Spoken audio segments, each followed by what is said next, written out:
Everyone, welcome to my channel. ತಮ್ಮೆಲ್ಲರಿಗೂ ನಮ್ಮ ಚಾನಲ್ಗೆ ಸ್ವಾಗತವನ್ನು ಕೋರುತ್ತಾ ಇವತ್ತಿನ ವಿಡಿಯೋದಲ್ಲಿ ತಮ್ಮೊಂದಿಗೆ 2026-27ನೇ ಶೈಕ್ಷಣಿಕ ಸಾಲಿನ ವಿವಿಧ ಮೊರಾರ್ಜಿ ವಸತಿ ಶಾಲೆಗಳು ಹಾಗೂ ಇಲ್ಲಿ ಏಕಲವ್ಯ ಮಾದರಿ ವಸತಿ ಶಾಲೆಗಳ ಪ್ರವೇಶ ಪರೀಕ್ಷೆ ಸಂಬಂಧಪಟ್ಟಂತೆ ಈಗಾಗಲೇ ತಾತ್ಕಾಲಿಕ ಅಂಕಪಟ್ಟಿ ಅಥವಾ ಇಲ್ಲಿ ತಾತ್ಕಾಲಿಕ ರಿಸಲ್ಟ್ಸನ್ನು ಇಲ್ಲಿ ಕರ್ನಾಟಕ ಪರೀಕ್ಷಾ ಪ್ರಾಧಿಕಾರ ಇವರು ಇಲ್ಲಿ ಘೋಷಣೆಯನ್ನು ಮಾಡಿರುತ್ತಾರೆ ತಮ್ಮ ಅಧಿಕೃತ ವೆಬ್ಸೈಟ್ನಲ್ಲಿ. ತಾವು ಕೂಡ ಇಲ್ಲಿ ತಮ್ಮ ಮಗ ಅಥವಾ ಮಗಳ ಎಕ್ಸಾಮ್ ಬರೆದಿದ್ದರೆ ತಾತ್ಕಾಲಿಕ ಅಂಕಪಟ್ಟಿಯನ್ನು ಕೂಡ ತಾವು ಚೆಕ್ ಮಾಡ್ಕೊಂಡಿರ್ತೀರಿ. ಅದರೊಂದಿಗೆ ಇಲ್ಲಿ ಆಕ್ಷೇಪಣೆಗಳನ್ನು ಸಲ್ಲಿಸಲಿಕ್ಕೆ ಏನಾದರೂ ಅಂಕಗಳು ಇನ್ನೂ ಬರಬೇಕಿತ್ತು ಅನ್ನೋರು ಆಕ್ಷೇಪಣೆ ಸಲ್ಲಿಸಲಿಕ್ಕೆ ಒಂದು ಲಿಂಕನ್ನು ಕೂಡ ಇಲ್ಲಿ ಕರ್ನಾಟಕ ಪರೀಕ್ಷಾ ಪ್ರಾಧಿಕಾರ ಅವರು ಬಿಡುಗಡೆ ಮಾಡಿರುತ್ತಾರೆ. ನಾನು ಇಲ್ಲಿ ಆಕ್ಷೇಪಣೆಗಳನ್ನು ಹೇಗೆ ಸಲ್ಲಿಸುವುದನ್ನು ಕೂಡ ತಮಗೆ ತಿಳಿಸಿಕೊಟ್ಟಿದ್ದೇನೆ ಹಿಂದಿನ ವಿಡಿಯೋಗಳಲ್ಲಿ.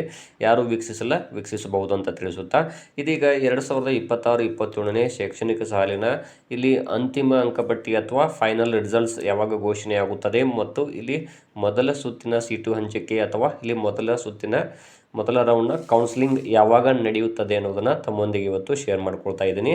ಇಲ್ಲಿ ಕರ್ನಾಟಕ ಪರೀಕ್ಷಾ ಪ್ರಾಧಿಕಾರ ಅವರು ಈಗಾಗಲೇ ಅವರು ನೀಡಿರುವಂತಹ ಒಂದು ವೇಳಾಪಟ್ಟಿಯ ಪ್ರಕಾರ ಇಲ್ಲಿ ರಿಸಲ್ಟ್ಸ್ ನಿಜವಾಗಿ ನೋಡ್ತಾ ಹೋದರೆ ರಿಸಲ್ಟ್ಸ್ ಯಾವಾಗ ಘೋಷಣೆ ಆಗಬೇಕಾಗಿತ್ತು ಅಂದರೆ ಇಲ್ಲಿ ನೀವು ನೋಡ್ಬೋದು ಮಾರ್ಚ್ 4ನೇ ವಾರ ಘೋಷಣೆ ಆಗಬೇಕಾಗಿತ್ತು.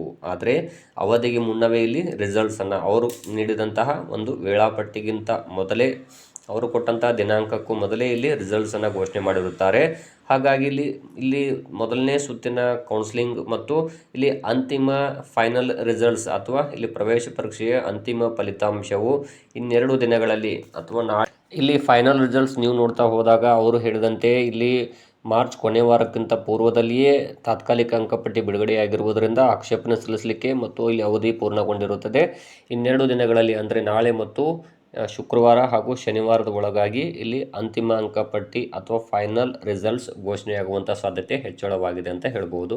ಮತ್ತು ಇಲ್ಲಿ ಅಂತಿಮವಾದಂತಹ ಅಂದರೆ ಇಲ್ಲಿ ಮೊದಲ ಸುತ್ತಿನ ಕೌನ್ಸಿಲಿಂಗ್ ಡೇಟ್ ಅವರು ಕೊಟ್ಟಿರುವಂಥದ್ದು ಪರೀಕ್ಷೆಗೆ ಹಾಜರಾದಂಥ ಅಭ್ಯರ್ಥಿಗಳಿಗೆ ಮೊದಲ ಸುತ್ತಿನ ಸೀಟು ಹಂಚಿಕೆ ಏಪ್ರಿಲ್ 2026ರ 1ನೇ ಮತ್ತು 2ನೇ ವಾರ ಅಂತ ಅವರು ತಿಳಿಸಿದರು.